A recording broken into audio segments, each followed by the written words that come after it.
Page College of Marketing for the first time.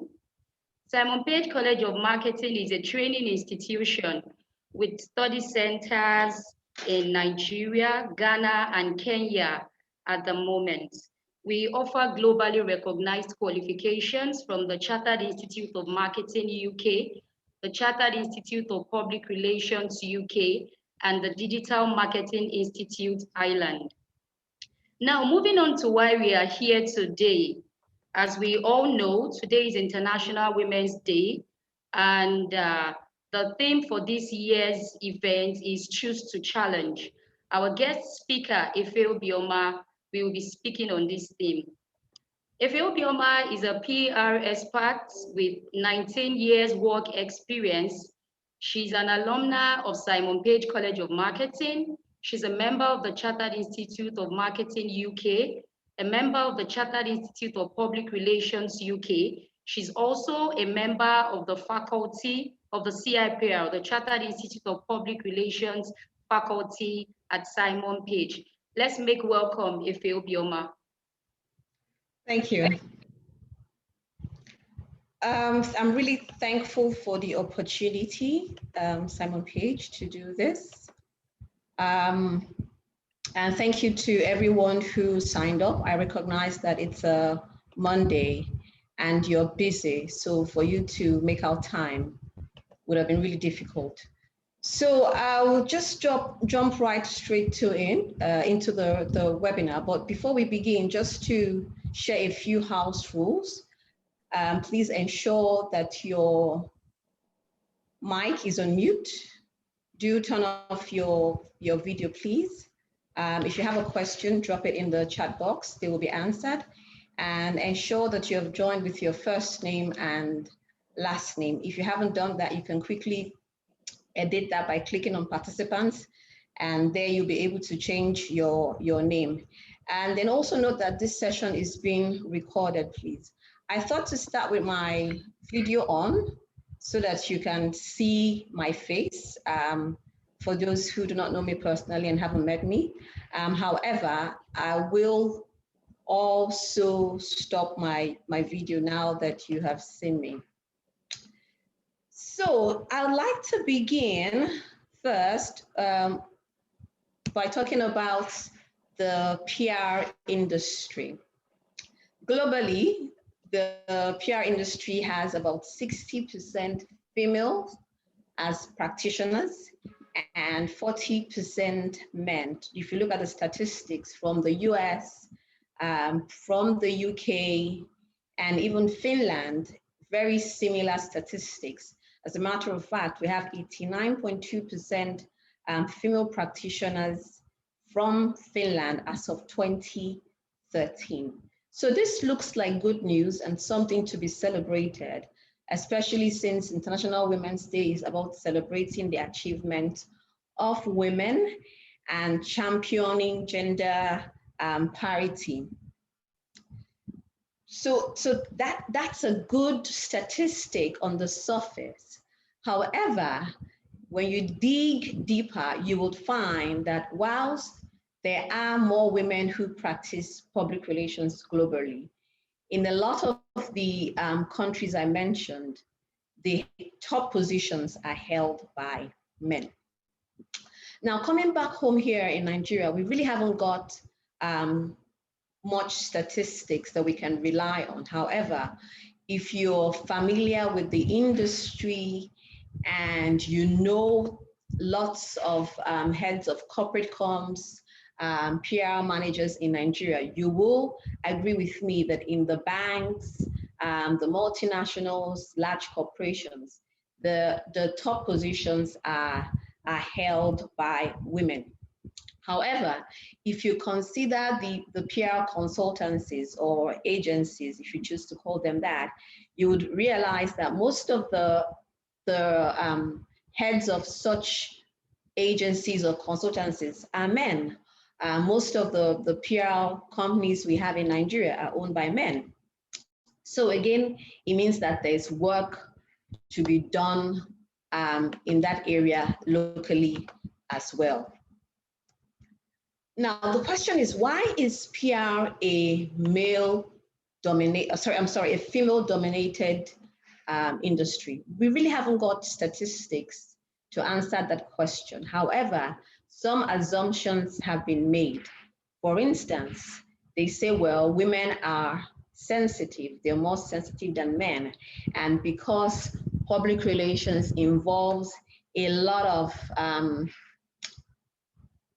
stakeholder engagement, women are better PR managers because you require interpersonal skills, and because women are sensitive, they have a higher emotional quotient.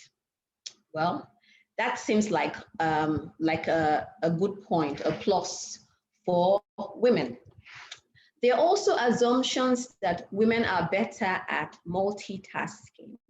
And when I thought about this point, I couldn't think of a better example to bring this alive than this photo. So this picture was taken whilst I was the public relations manager for GoTV. And when I joined MultiChoice at the time, the business set its strategy to roll out GoTV in Nigeria was something called a hyper-local strategy. So it was localization, but we had to like really go hyper-local. And so translating that for me meant that I had to hold a media launch, a press conference in every city that we rolled out. And so we traveled around. I must have done at least 25 press conferences in 18 months. And to be able to do that, I didn't have staff. I had just one person who worked with me for social media, and I had a photographer. And so for the event, I will plan the press conference. I will send out the invitations. Don't forget that the media here are not national media. It's not like when lots of brands launch, they have a Lagos launch and that's it. No, I had to travel to every city. I had to get local reporters in every city, a minimum of 15 to 20 reporters in every city to attend my press launch. So I would invite the media, I would write the press release, I would write the speech for my GM. I would secure the venue. And then at the end of the press conference, we also had radio and TV interviews. I would go on radio as well as a spokesperson. I would send out the press release to the media. At the end of the launch, I will report to management on the launch that we had. So it was a lot of multitasking. And so women ought to be very proud if this is one of the reasons why people think that we are better PR managers. And then there is the point about women being more collaborative than competitive. I don't know if I agree with this totally, but I take the point that we are collaborative because I met some very competitive women, and to be competitive doesn't necessarily mean that you are negative or toxic. However, in terms of collaboration, yes, women do collaborate a great deal. Like the picture I just showed you in the previous slide, I had to collaborate with a lot of people.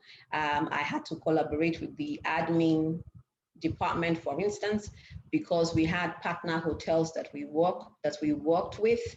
And so in that photo, that was Protea Hotel in Warri. And so the admin department will book the hotel for me, and then they will also book the conference room for us to have our press conference. However, it wasn't always easy because, like the particular example, the Warri launch, when we booked it, the conference rooms were all booked. So I didn't even have a venue to use. And so I reached out to the dealer, who was one of the gentlemen in that photo. I asked if he could help me get a venue in Warri. He went to a couple of places, checked them out. but my GM then wasn't feeling well. So we ended up having to use the hotel.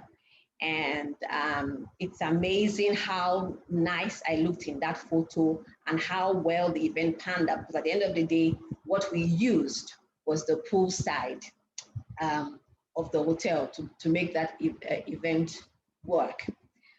So as I've said, we've seen some very positive strengths which women seem to have that make them good PR managers. But not all the assumptions that have been made are necessarily flattering. And chief of this is the fact that PR is glamorous. So because PR is glamorous, is a profession for women. That's not exactly true. And again, this is a picture of me at the 2015 African Magic Viewers Choice Awards. Indeed, I looked glamorous, but if you judge me by this photo, you'll be making a huge mistake. We were required to look glamorous. We're required to look the part. But a typical, I'll just run you through a typical AMVCA event. So the AMVCA will typically start at 6 with the red carpet.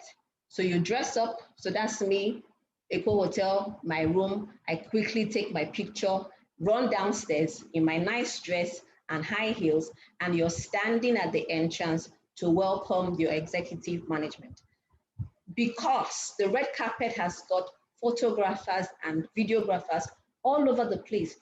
You don't want everybody interviewing the MD because he could get overwhelmed. So our job was to identify the media who absolutely had to interview the executive management. So we would chaperone executive management through the red carpet till they were seated. So consider it the chief usher job. And then the event will hold for about 3 hours. And then again, we split ourselves. So when I say we split ourselves, I did in collaboration with the DSTV PR manager, as well as the Africa Magic PR manager. So we split ourselves because there were 3 groups of winners that were critical to be interviewed. So you had the best director, you had the best actor, you had the trailblazer winner. That's basically the best up and coming actor. These people also had to be interviewed. And these were the last 3 events, the last 3 awards that were presented. So once it was time for these awards to be presented, again, we were standing backstage. We had identified who was responsible for who. And immediately that person, that winner is announced, you just grab the person because you don't want them running off to the after party. And this was important because our work at the AMVCA was really done after the awards. So when people were at the after party, we were holding a press conference. So we hold a press conference with the media.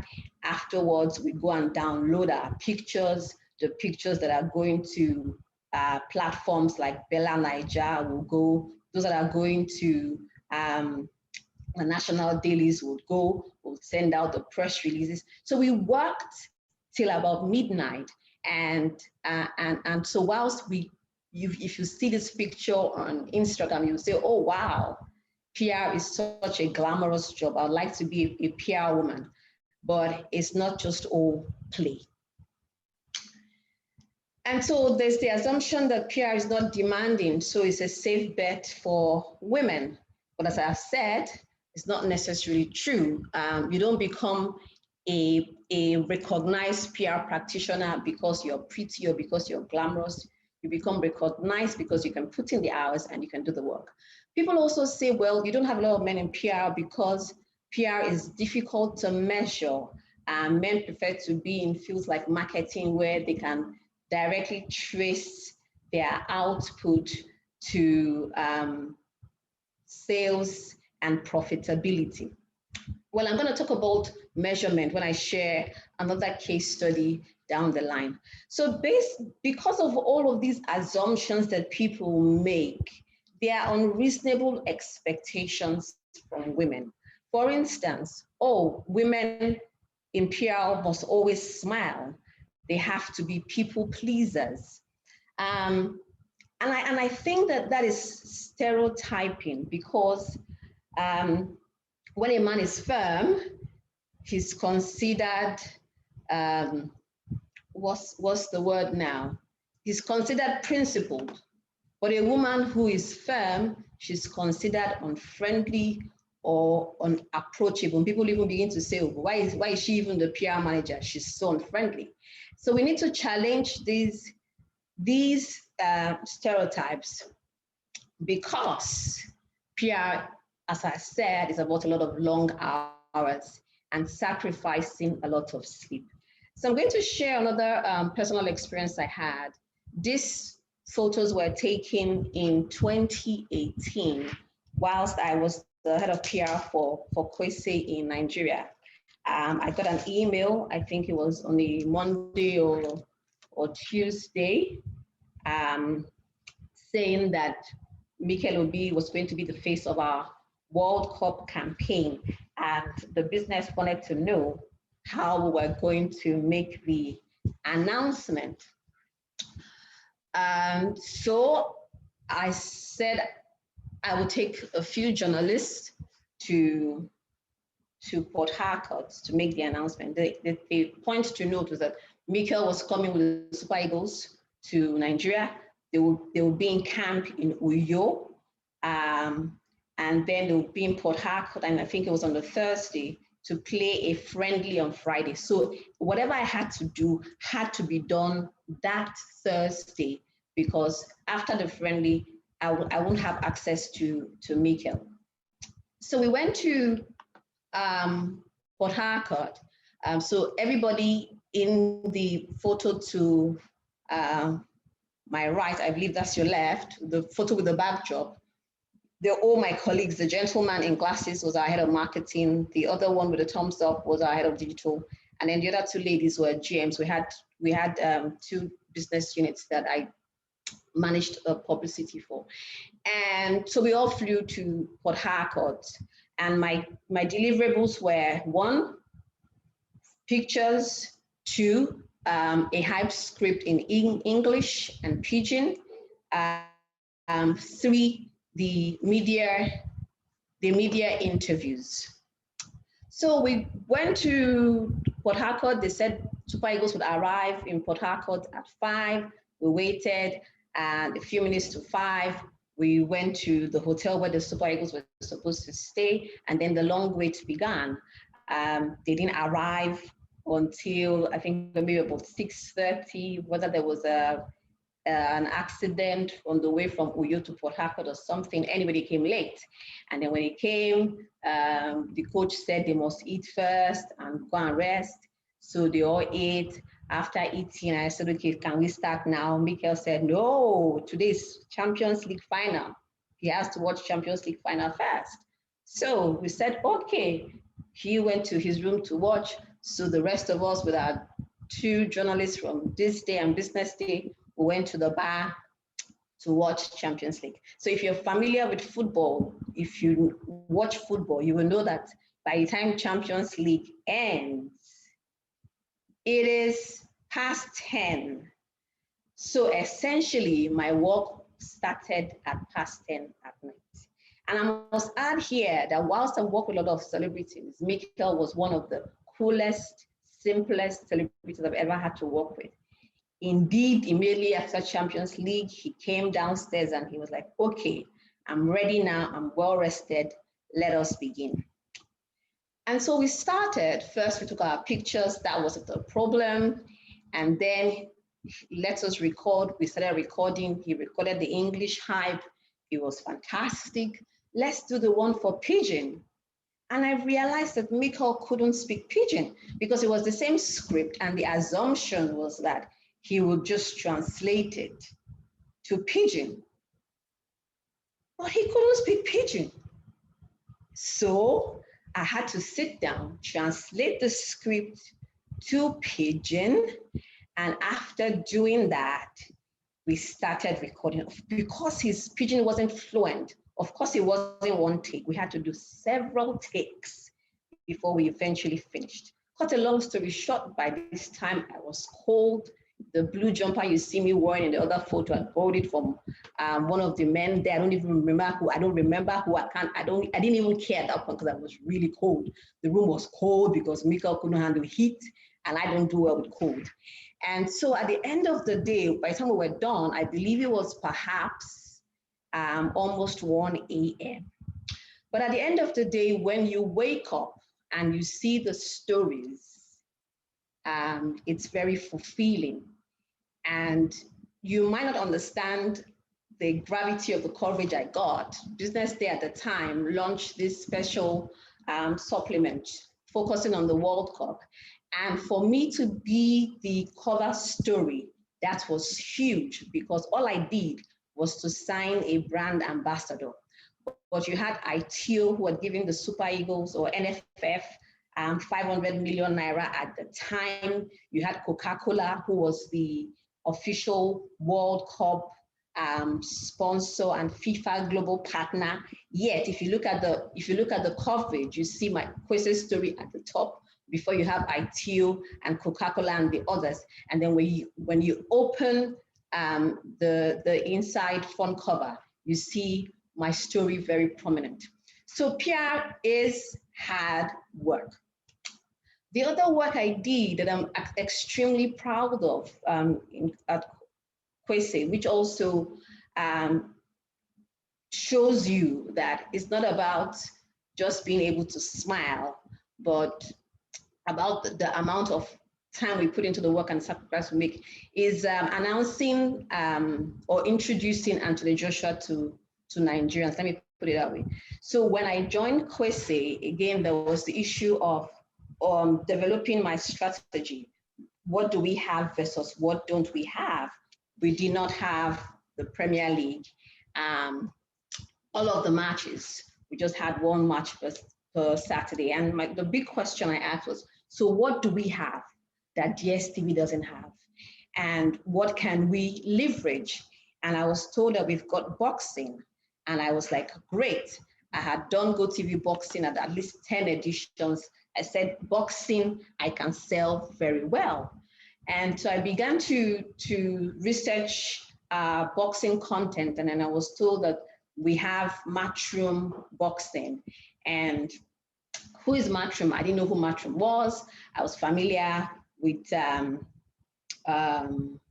what's the Mayweather one called?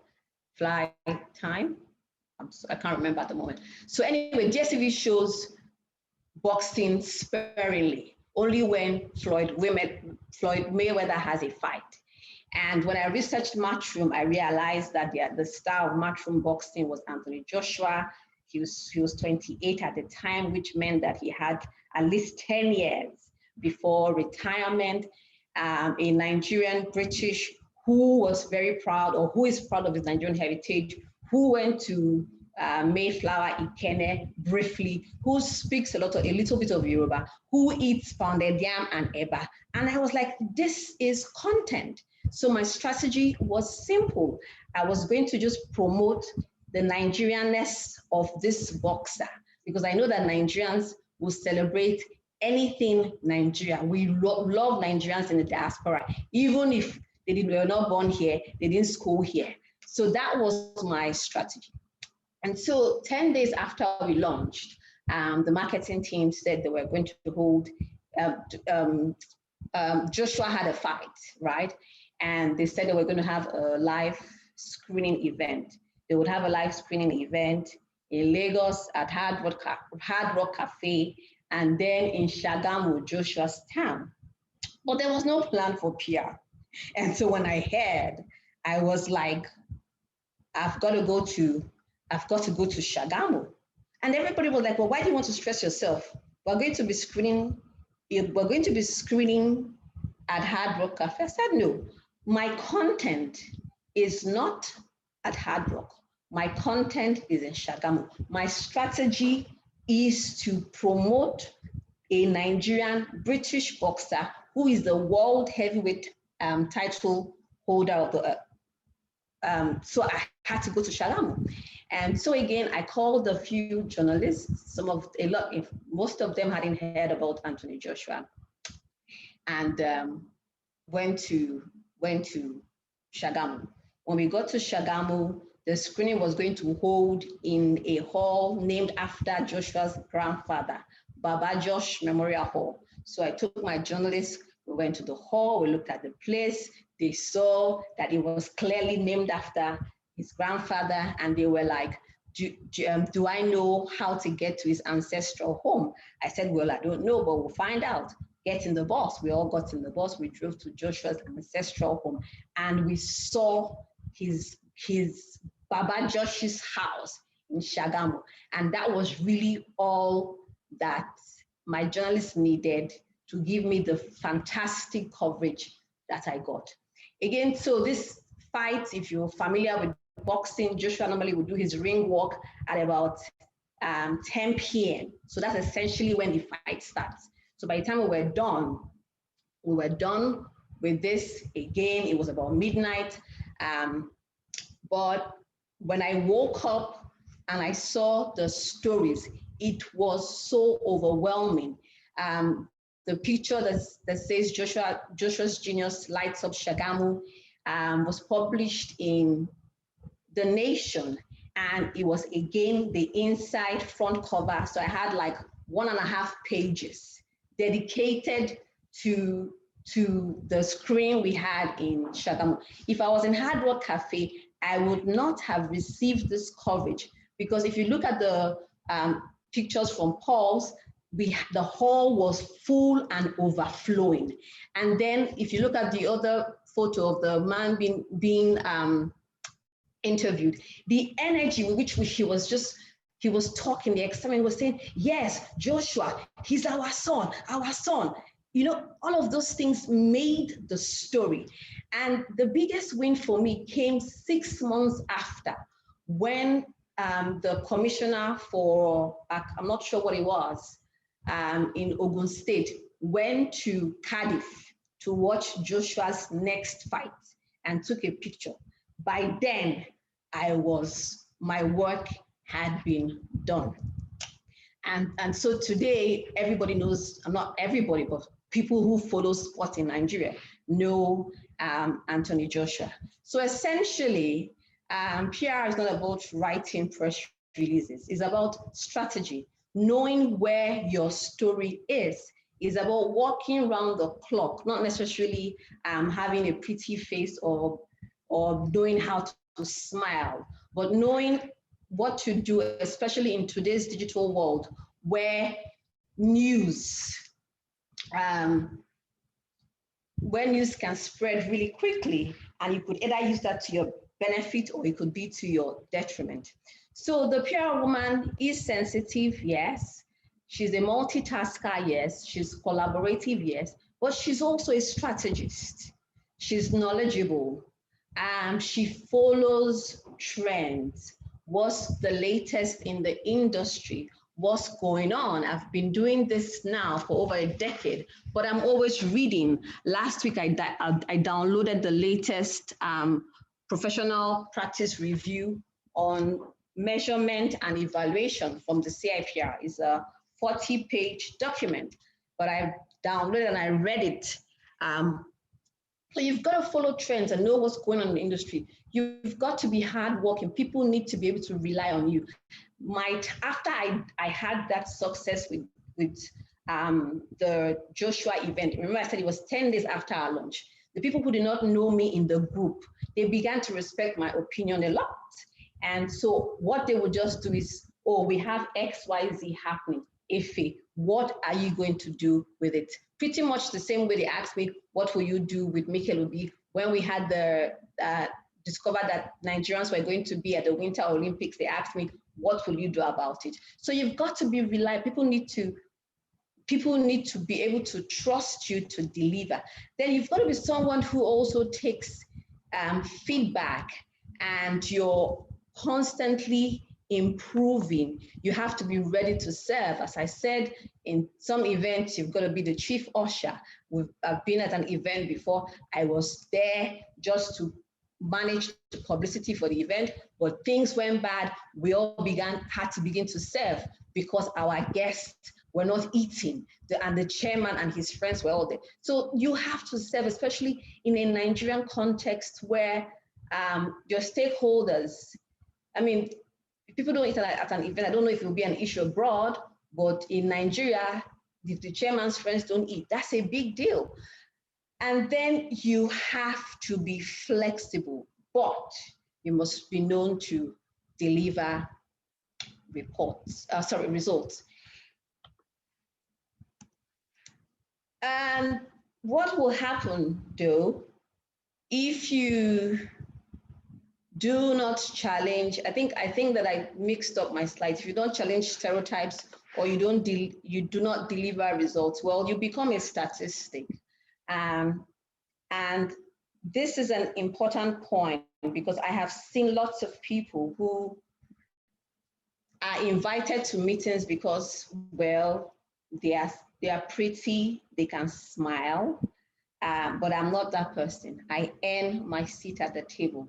I remember a particular experience I had where my colleagues had sold advertising spots to a client, and then as part of the deal, they were supposed to also get some other value beyond the advertising. So myself and the head of marketing were asked to go for this meeting, the implementation meeting in court.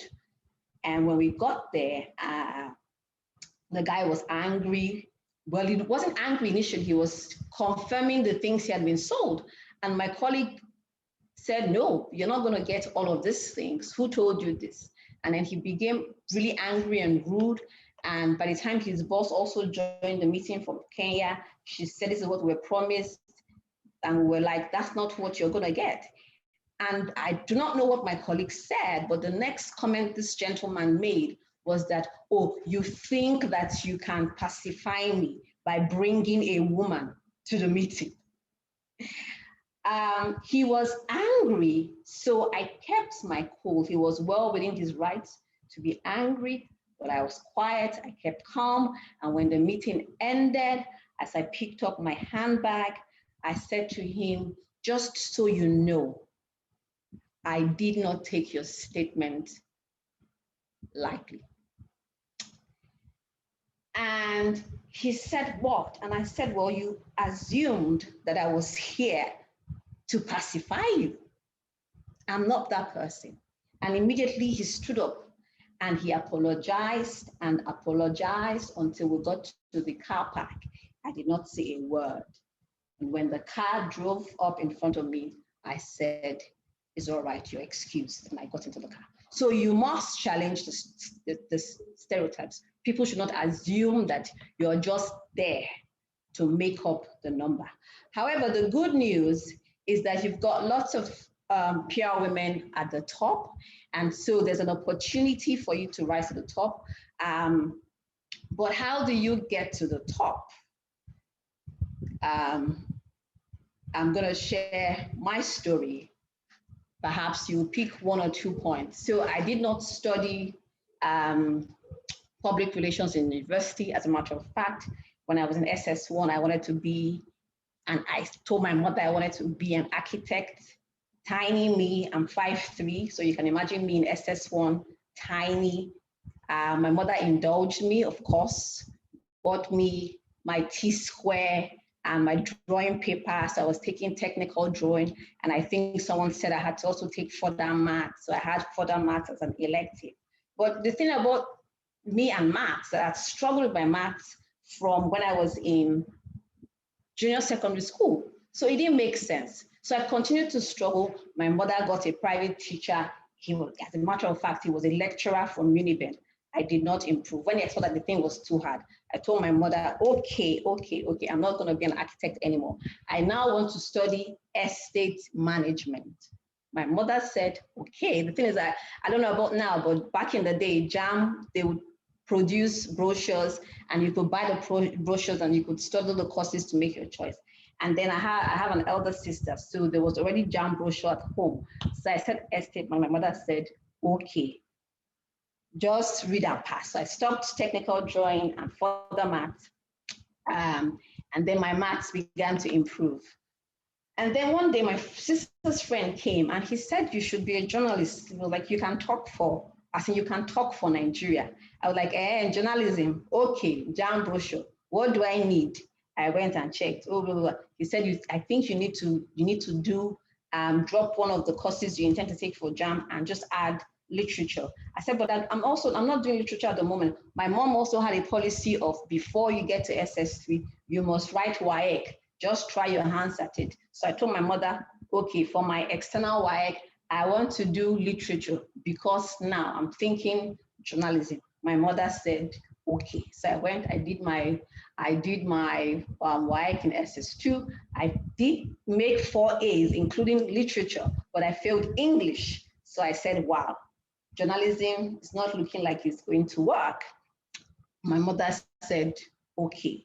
And then SS3, although I was placed in a science class, in SS3, I graduated as the best, I won a prize as the best student in economics. So when it was time to fill JAMB form, my mother said, you had never struggled with economics, you are best, you beat all the social science students to this. So JAMB form, economics it is. So I put in for BSc economics and statistics, what is offered in Uniben, but I got maths and economics. I didn't even know that there was a course like that. It turns out that my batch was the second batch to ever take that course in Uniben. When I got admission, I was like, there's no way I can do this.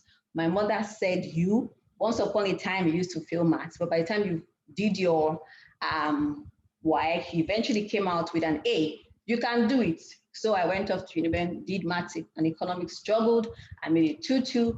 My uncle said 2-2, not a professional course. You won't get work. You have to do ICANN. So when I came to Lagos, after NYC, I got ICANN form, registered, started doing ICANN. Again, I had done accounting as an elective and I hated it. I struggled. So I struggled with ICANN. But thankfully, I was working at an agency and I got the opportunity.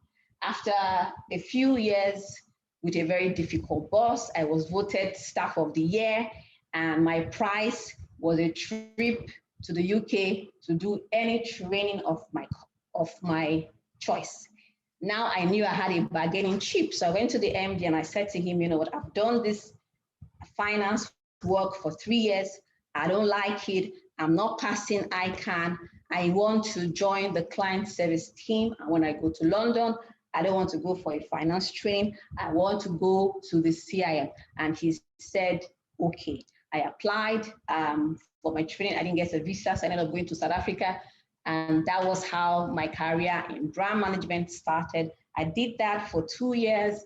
And then I got my job at Etisalat, still brand management. And after 2 years, my boss said he wanted to move me to PR. He wanted me to be a rounded marketing communications professional. And so I was moved to PR and he sent me to the CIM.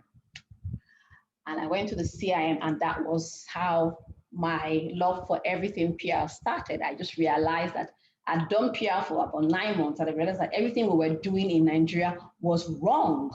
And so when I came back to Nigeria, I went to, at the time, Simon Page did not run the CIPR courses.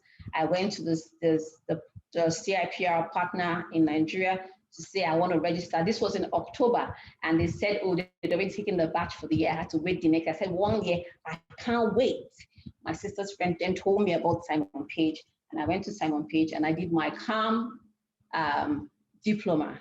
So PR, it was fantastic, but I wanted more. I was missing some things, like some theoretical background. So I went again in the same year I started CIM, and then later in the year, I joined the CIPR October batch. So I did CIM and CIPR together at the same time. When I finished, I said, no, I'm missing something. Digital is missing. So I went back again to Simon Page and I got my diploma in digital marketing. And so I've been very fortunate in my career to meet bosses, essentially, and they happen to all be men who identified my strengths and pushed me, including Principal, who I don't know what he saw, in me, but gave me the opportunity to join the Simon Page faculty. And so that's really how my PR career started. And I did 10 years PR in telecoms and media. And in the last 18 months or thereabout, I have been working on my own, providing counsel to small businesses. So the question people ask me is, well, how do I become a PR person? As I've said, you've got to study. People often say,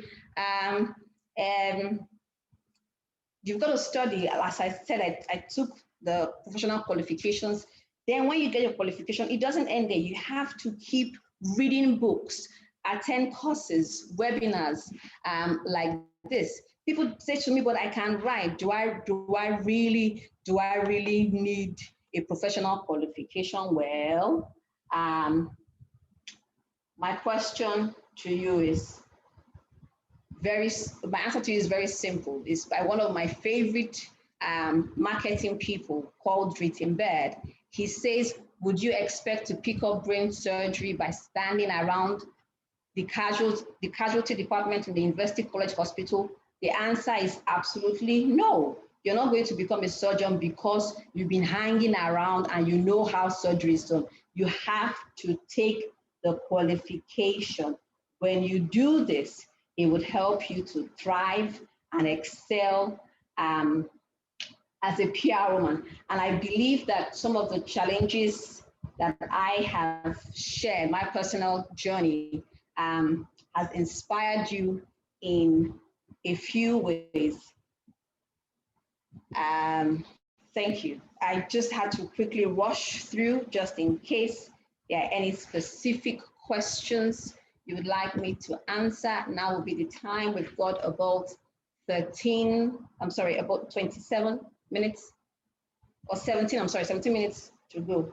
I said I wasn't good at maths, forgive me.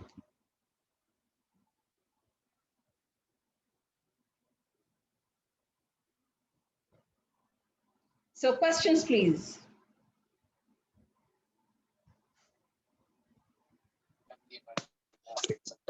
Lots of really brave people, men and women across those.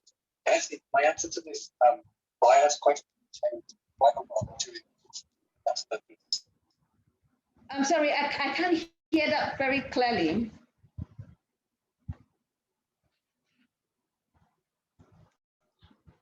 Hello?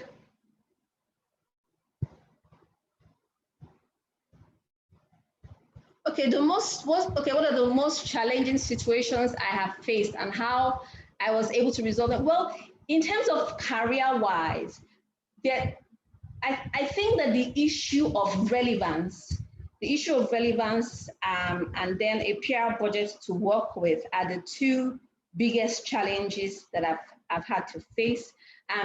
You find some organizations, like when I joined Efes, same time my department was the marketing communications department. And so from day one, it was set up, we had a team, brand management team, we had a PR team, we had an events and sponsorship team from day one. The Arabs understand the way marketing and marketing communications should work. So I did not have the issue of relevance or what to do, not at all at Etisalat. But when I got to an organization, when I got to multi-choice, whereas at the group level, PR is very, very well respected. As a matter of fact, the company needs it, it's taken very seriously. Locally, there were still a lot of people that did not understand what I did. And there was also the issue of why was a separate person required to do PR for DSTV and not GoTV. That really wasn't my problem, because it was in the whole of Africa when GoTV was launched, the same manager managed PR for DSTV and GoTV. except for Nigeria. Nigeria, they came to me and they wanted to employ me. And I said, well, I would only move if you give me a managerial role. And that wasn't in the organogram, so it was created. So I faced a lot of resistance initially. But the point is not what I faced, the point is how I overcame it. It was by showing relevance. So one of the things I did, a lot of collaboration. When I joined the business, I asked my colleague, my social media exec who I met, to take me around the business and introduce me to people. So I went to Super Sport to introduce myself. I went to African Magic to introduce myself. I went to the call center to introduce myself. I introduced myself to the sales team. And I began to show them how my work was relevant to theirs. So I'll give an example. One of the issues I had to deal with early on was because, as I said, GoTV was rolled out in city by city because of the technology. For DSTV, you mount a satellite in space, and the signal, just if it's for Africa, it covers the whole of Africa. But the technology GoTV uses is terrestrial. So you have to build a site, like a base station, like telecoms, in every city to get signal. But the brand was so exciting that people were in a hurry to get it, even before it launched in their city. So you would find that a dealer, let's say we've launched in Lagos, but there's no signal in Shagamu. Somebody comes to Lagos and sees his brother or friend watching GoTV, goes to a dealer and buys a decoder and takes the same decoder to Shagamu. But when he gets to Shagamu, it doesn't work. And so it becomes an issue. We're getting queries at the call center. We're getting people angry on Facebook. So I went to the sales manager and I said, you need to call a dealer meeting for me. I want a dealer meeting in this particular region where I'm getting complaints from. And so we had the dealer meeting and I explained to the dealers, I said, this is what my job is. You have sold a decoder, you have sales targets to meet. My target is to ensure that we don't get negative publicity, to manage the reputation of the business. But here's the scenario. You sell a decoder to somebody in Shagamu, but we haven't launched in Shagamu. And you know the person is in Shagamu because for you to sell a decoder, the customer must complete a form with his full name, address, and phone number. But because you want to meet your sales target, you sell it anyway, and the numbers get counted under your name, and you get a commission. I said, but what you don't realize is that the person who takes Shagamu and it doesn't work probably is the wife of a journalist who can now report the story. And then the negative word of mouth that you spread in that community, so that when you eventually launch in Shagamu, when there is signal in Shagamu and you say, oh, GoTV is here, people will say, I'm not going to buy because it's not working. I said, so at the end of the day, your commission for Shagamu will be lost. I will also have a challenge with dealing with the reputation. Marketing will have a challenge. It will have a challenge in communicating. And then the salespeople will not meet their targets because you don't meet your targets. And if you don't meet your targets, you don't get commissions. We don't get paid. It's as simple as that. So you show relevance. Then the other issue was with respect to budgets. As I said again, multi-choice. My Excel days, I did not have an issue with budgets at all. It was clear. When I got to multi-choice, I had a budget. But Kwese, I literally collected money from the group for everything I had to do. But because I had success early on, it wasn't a problem. So when the question came, Efe, what will you do with XYZ? I just simply said, I will do ABC, and this is how much I need. And they would say, well, you can have it, or you can have 20% of what you requested. I hope that clarifies. Okay, you seem to have a lot of professional romance with the media, especially in your story and events, getting quality coverage. Was this as a result of the reputation of the brand you represented, or the quality of the events and its relevance. Typically, most of these events would be classified as paid or where the media mentions paid for. Yes, you have to understand the media you work with. First of all, I'm going to say that. So you just have to understand. So like, as I said, you know who the troublemakers are. You know those who write good stories and are troublesome. You know those who write good stories and are easy to work with. So my issue of the Mikkel story, I actually approached 3 people. I did not tell them what the announcement was. I knew it was Mikkel Obi, Super Eagles captain. And so it was big, it was news. So how newsworthy is your story? So I called 3 people, and one person said he wasn't going to make it. He won't be able to make it. So I went with 2. And by the time we got to the airport, I told them at the airport that this is what we are going for. They were so excited. And one of the guys, I think it was this day guy, said to me that he had been looking for an opportunity to interview Mikkel. For as long as he has reported on Nigerian football, he hasn't had the opportunity. And so he was so thankful. As a matter of fact, after that announcement that we did, Mikkel's management team reached out to me and they asked when he wanted to make some other announcement, which of the 2 journalists I trusted the most, that he wanted to speak with one of them. And so I gave them the number of the this day journalists. So the question is, how relevant is your story? And then there are a lot of myths that we need to debunk. True, there's content that you pay for. I paid for, of course, their tickets, their accommodation, and made sure they were comfortable. That was really all I did. And so the 3rd person who declined, when he saw the stories, he called me like, madam, you should have told me it was Mikkel. Now I said, Oga, you should know me by now that when I call you, it's for quality work. So you've got to understand the media and what they are after, what they look out for. What makes news is still what makes news, whether or not digital is widespread. People want quality. It was like an exclusive for those 2 journalists who went with me to break the Mikkel story.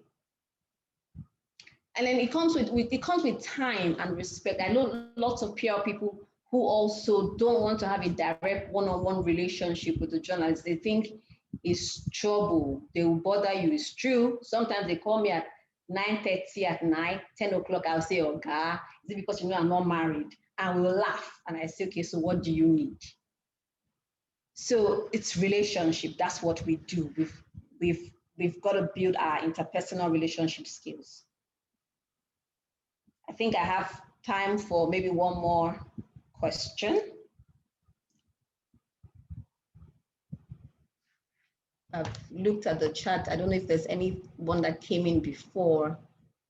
What's your opinion about organizations merging PR with marketing? Do you think PR should, oh no, people who know me know that for me, this is an absolute no. You should not merge PR with marketing. However, where the challenge we face is because people do not understand the difference between PR and marketing and how you create values. As I said, if you find yourself in that situation, what I have also done in some situations is to make a presentation to management to help them understand the difference between what we do. I haven't found myself in that situation, but some people justify it for budgetary reasons. They cannot afford to hire 2 people.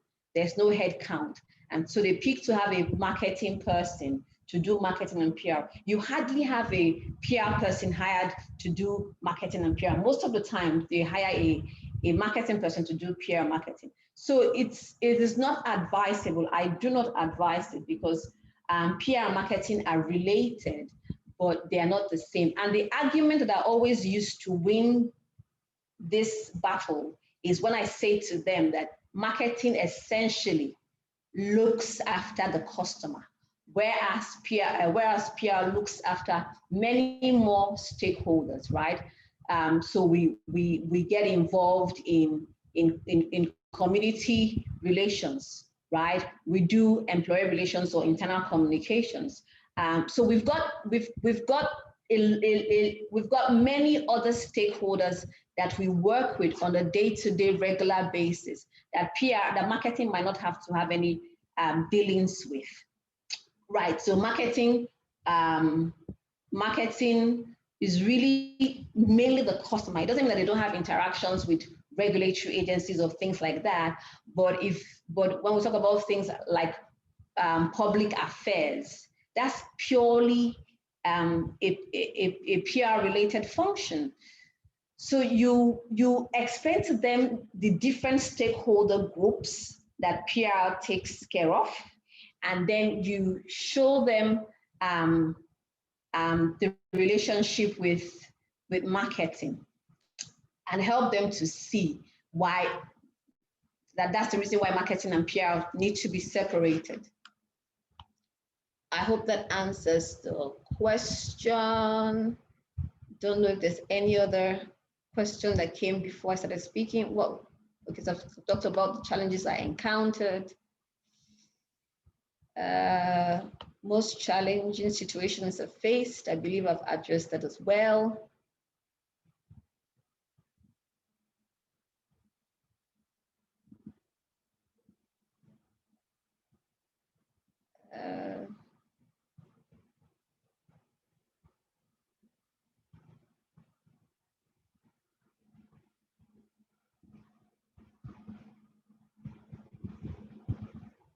Okay, I think that's about all the questions I have.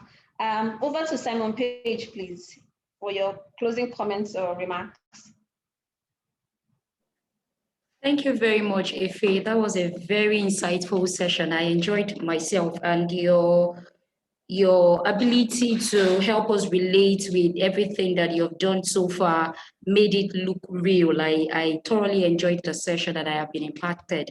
Thank you so much. All right, like I mentioned earlier, Simon Page College of Marketing is a training institution, and we offer globally recognized qualifications, just like Efe has mentioned, from the Chartered Institute of Marketing, Chartered Institute of Public Relations, and the Digital Marketing Institute. We're currently enrolling for the April 2021 session. Please, if you're interested in any of our programs, kindly send us an email and we will take it from there. Thank you, everyone, once again. Thank you for joining. We appreciate you. Do enjoy the rest of your day. Thank you. Thank you very much, Efe. This is Prince Will. Thank you, Prince Will. Thoroughly enjoyed that. Thoroughly enjoyed that. Thank you so much. The true professional. Thank you for the opportunity. Thank you so much, Efe. We'll catch up soon. All right.